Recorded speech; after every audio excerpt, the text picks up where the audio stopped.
केजरीवाल की नहीं कम हो रही मुश्किलें। सुनीता केजरीवाल के खिलाफ शिकायत। आम आदमी पार्टी में मचा भयंकर बवाल। मनीष सिसोदिया को भी लगा बड़ा झटका। नमस्कार, मैं हूं साइमा और आप देख रहे हैं टर्निंग पॉइंट।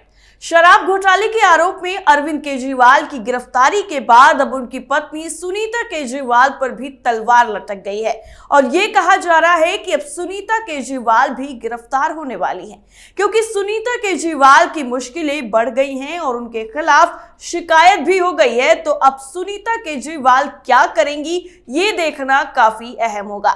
लेकिन एक तरफ तो सुनीता केजरीवाल को अरविंद केजरीवाल ने सीएम के दावेदार के रूप में पेश कर दिया है, तो वहीं दूसरी तरफ जब से संजय सिंह बाहर आए हैं तो सुनीता केजरीवाल की अहमियत भी पार्टी में कम होती हुई नजर आ रही है और ऐसे में सुनीता केजरीवाल के खिलाफ शिकायत होने से वो बड़ी मुसीबत में फंस गई हैं।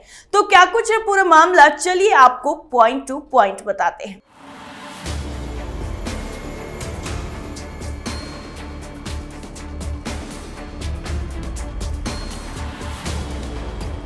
दिल्ली में सियासी तापमान पूरी तरह से हाई है। एक तरफ तो आम आदमी पार्टी के मुखिया और दिल्ली के सीएम अरविंद केजरीवाल तिहाड़ जेल में बंद हैं, तो वहीं दूसरी तरफ अरविंद केजरीवाल के बाद उनकी पत्नी सुनीता केजरीवाल के खिलाफ भी शिकायत होने से पार्टी में हाहाकार मचा हुआ है। और क्या सुनीता केजरीवाल पर भी कुछ बड़ा एक्शन होगा, ये सवाल भी उठने लगा है। खबर में आगे धमाकेदार खुलासा करेंगे, लेकिन उससे पहले आपको बताते हैं कि आखिर अरविंद केजरीवाल की पत्नी सुनीता केजरीवाल के खिलाफ किस मामले में शिकायत दर्ज कराई गई है। दरअसल दिल्ली शराब नीति मामले में गिरफ्तार दिल्ली के मुख्यमंत्री अरविंद केजरीवाल की अदालत में पेशी के दौरान सुनवाई का वीडियो सोशल मीडिया पर वायरल होने के मामले में ये पूरी शिकायत दर्ज कराई गई है। दिल्ली हाई कोर्ट के वकील वैभव सिंह ने मामले में दिल्ली की मुख्यमंत्री की पत्नी सुनीता केजरीवाल के खिलाफ शिकायत दर्ज कराई है। सुनीता केजरीवाल के साथ ही तिमारपुर की पार्षद प्रमीला गुप्ता और राजस्थान कांग्रेस की उपाध्यक्ष विनीता जैन के साथ ही राजनीतिक दल के बाकी सदस्यों के खिलाफ भी शिकायत दर्ज कराई गई है। रिपोर्ट के मुताबिक शिकायत में यह कहा गया है कि सुनवाई की रिकॉर्डिंग करना सोची समझी साजिश थी। 28 मार्च से पहले या बाद में कभी भी केजरीवाल ने खुद अपनी दलील नहीं दी। इससे यही संकेत मिल रहे हैं कि 28 मार्च को केजरीवाल की तरफ से कोर्ट में अपनी दलील खुद देना लोगों की सहानुभूति हासिल करने के लिए किसी साजिश का हिस्सा था। इस मामले में ही सुनीता केजरीवाल के अलावा कुछ अन्य लोगों के खिलाफ भी शिकायत दर्ज कराई गई है। इसमें पहले ही आपको बता चुके हैं कि तिमारपुर की प्रमीला गुप्ता, राजस्थान कांग्रेस की उपाध्यक्ष विनीता सिंह के साथ ही बाकी लोग शामिल हैं। शिकायत में मामले में विस्तृत जांच और जानबूझकर अवहेलना करने के लिए सभी व्यक्तियों और राजनीतिक दलों के खिलाफ उचित कार्रवाई करने की मांग की गई है। शिकायत में यह भी कहा गया है कि आप पार्टी के कई सदस्यों के साथ ही बाकी लोगों ने जानबूझकर अदालत की कार्रवाई को बदनाम करने और हेर फेर करने के इरादे से अदालत की कार्रवाई की ऑडियो और वीडियो रिकॉर्डिंग की और उन्हें सोशल मीडिया प्लेटफॉर्म पर प्रसारित कर दिया। अब चलिए बताते हैं कि आखिर केजरीवाल ने कहा क्या था। दरअसल 28 मार्च को केजरीवाल की राउज एवेन्यू कोर्ट में पेशी हुई थी, जिसमें केजरीवाल ने अपना बयान दिया था। इसी बयान को बाद में वायरल किया गया। इस दौरान केजरीवाल ने ईडी और केंद्र सरकार को निशाने पर लिया था। केजरीवाल ने कहा कि दिल्ली आबकारी मामले में असली घोटाला ईडी की जांच के बाद हुआ है। इसका मकसद आपको क्रश करना था, एक ऐसा माहौल बनाना था कि आम आदमी पार्टी भ्रष्टाचारी है। केजरीवाल ने कहा कि शरद रेड्डी को जमानत 2 कारणों से मिली। पहला, शरद रेड्डी ने मेरे खिलाफ बयान दिया और शरद रेड्डी ने गिरफ्तार होने के बाद 55 करोड़ रुपए का चंदा भाजपा को दिया। गिरफ्तार होने के बाद शरद रेड्डी ने 55 करोड़ रुपए के बॉन्ड खरीदे और उसके बाद उसे जमानत मिल गई। इससे मनी ट्रेल साबित हो जाता है। इस पूरी जांच का मकसद आम आदमी पार्टी को क्रश करना था। ईडी ने मुझे गिरफ्तार किया है, ना तो किसी कोर्ट ने मुझे दोषी करार दिया है और ना ही मेरे ऊपर कोई मुकदमा चला है, ना ही मेरे ऊपर कोई आरोप तय हुआ है, ना ही मेरे ऊपर कोई आरोप लगे हैं। अभी तक सीबीआई 31,000 पेज कोर्ट में फाइल कर चुकी है और 294 गवाहों से पूछताछ कर चुकी है। ईडी लगभग 162 गवाहों से पूछताछ कर चुकी है और 25,000 पेज फाइल कर चुकी है। इन सारे गवाहों और कागजों को मिलाकर मुझे क्यों गिरफ्तार किया गया है? इस सुनवाई की वीडियो रिकॉर्डिंग की गई, जिसके बाद उसे सोशल मीडिया के अलग अलग प्लेटफॉर्म पर शेयर किया गया, जो साजिश की तरफ साफ तौर पर इशारा करती है। अब इसी को लेकर अरविंद केजरीवाल की पत्नी सुनीता केजरीवाल के खिलाफ शिकायत दी गई है। एक तरफ तो सुनीता केजरीवाल फंसती हुई नजर आ रही हैं, तो वहीं दूसरी तरफ दिल्ली के पूर्व डिप्टी सीएम मनीष सिसोदिया को भी बड़ा झटका लगा है। दरअसल दिल्ली के पूर्व डिप्टी सीएम और आम आदमी पार्टी के नेता मनीष सिसोदिया की अब न्यायिक हिरासत 12 दिन तक बढ़ा दी गई है।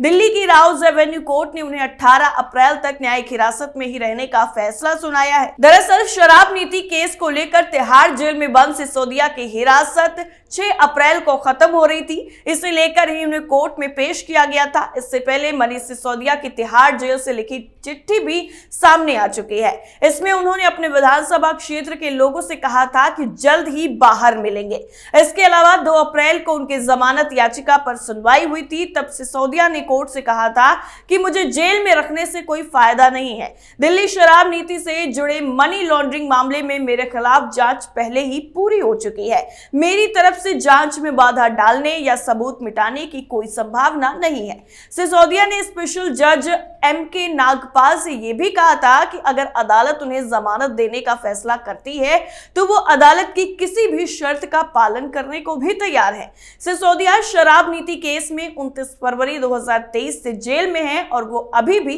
तिहाड़ में बंद है।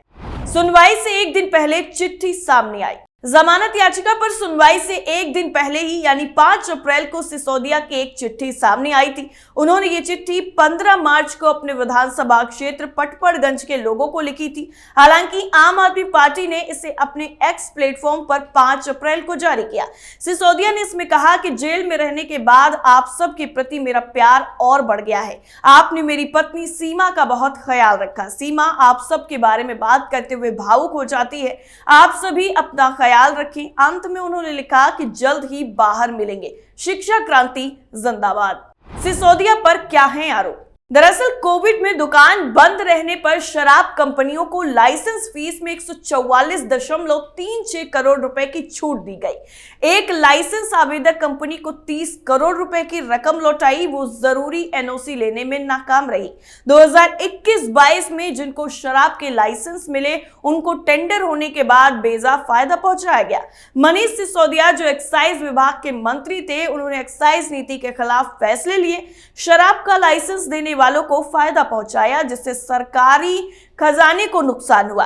बिजनेसमैन अमित अरोड़ा को फायदा पहुंचाने के लिए सिसोदिया को करीब 2.2 करोड़ रुपए की घूस भी मिली। सिसोदिया ने सबूत छिपाने के लिए 14 फोन, 43 सिम कार्ड बदले।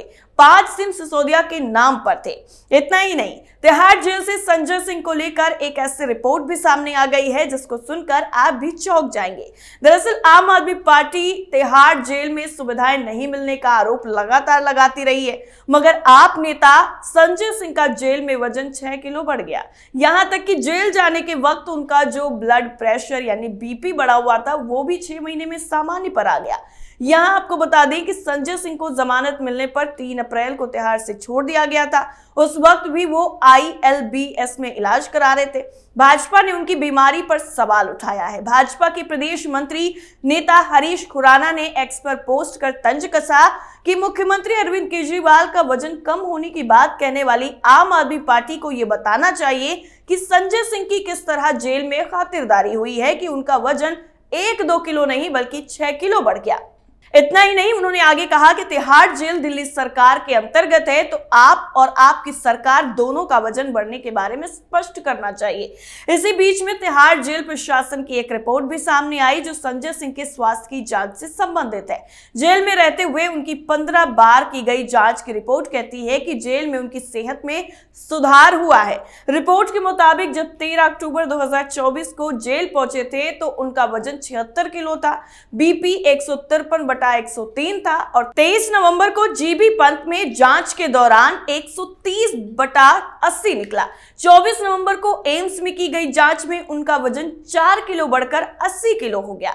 12 फरवरी को ILBS में वजन 81 किलो मिला और 28 मार्च को तिहाड़ में जांच में संजय सिंह का वजन 82 किलो मिला। इससे पहले ILBS में मार्च में हुई जांच में भी इनका वजन 82 किलो ही मिला था। 28 मार्च को इनका बीपी 136/70 निकला। यानी कुल मिलाकर के मनीष सिसोदिया से लेकर सुनीता केजरीवाल अब बुरी तरीके से फंस चुकी हैं और संजय सिंह को लेकर भी सवाल खड़े हो रहे हैं। तो अब सवाल यह है कि क्या अरविंद केजरीवाल की पत्नी पर भी कोई बड़ा एक्शन देखने को मिलेगा या फिर नहीं मिलेगा। इस पूरे मामले को लेकर आपकी राय क्या है, हमें कमेंट करके जरूर बताइए। फिलहाल के लिए इतना ही, बाकी खबरों के लिए आप जुड़े रहिए कैपिटल टीवी के साथ। नमस्कार।